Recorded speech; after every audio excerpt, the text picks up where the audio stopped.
பல தலைவர்கள் விஜய் தலைவரை பற்றி பேசிட்டு இருக்காங்க. உங்களோட தொண்டர்கள்லாம் கட்டுக்கோப்பா இல்லை, விஜய் அவர் கட்டுக்கோப்பாக வைக்கணும், பேரிகார்டை உடைக்கிறது, சட்ட ஒழுங்கு பிரச்சனை ஏற்படுத்துறது, இந்த மாதிரிலாம் பண்ணுறாங்க. அதனால தான் நீதிமன்றத்தில் இன்றைக்கி போயிட்டு அனுமதி பெற்று 20 இது வச்சுருக்காங்க உங்களுக்கு நிபந்தனை.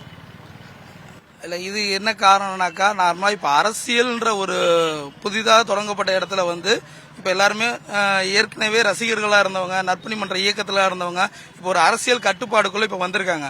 இப்போ நிர்வாகிகளாக இருக்கிறவங்க யாருமே சரி இந்த மாதிரியான ஒரு இதை இப்போ பண்ணுறதில்ல. ஸோ அவர் தளபதி, இதுக்கு முன்னாடி நிறைய சினிமா துறையில் பிரபலமான ஆள். அதனால அவருக்கான ஒரு பிடிச்ச விருப்பமாக உள்ள ஒரு 17 வயசு பையன் கூட ஸோ அவர் பார்க்கணும் அப்படின்ற ஒரு ரொம்ப மிகுந்த ஆர்வத்தோட அவரை எப்படி பார்க்கறதுன்ற தெரியாமல் அது ஒரு சின்ன சின்ன கரெக்ஷன்ஸ். ஸோ அவங்க மேலே ஏறி பார்க்கறது, போகிறது வருது, அந்த மாதிரி சூழல் ஏற்படுது. ஏன்னா அவரை பார்க்கறதே அவங்களுக்குள்ள ரொம்ப ஒரு பெரிய விஷயமா இருக்கு.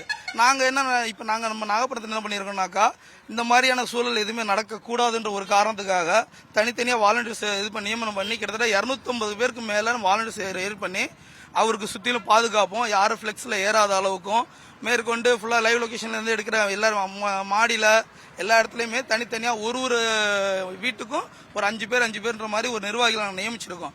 எந்தவித இடையூறுகளும் இல்லாமல் நல்லபடியாக நடக்கணுன்றதுக்காகவே நாங்கள் இந்த வாலண்டியர்ஸ் கிரியேட் பண்ணியிருக்காங்க.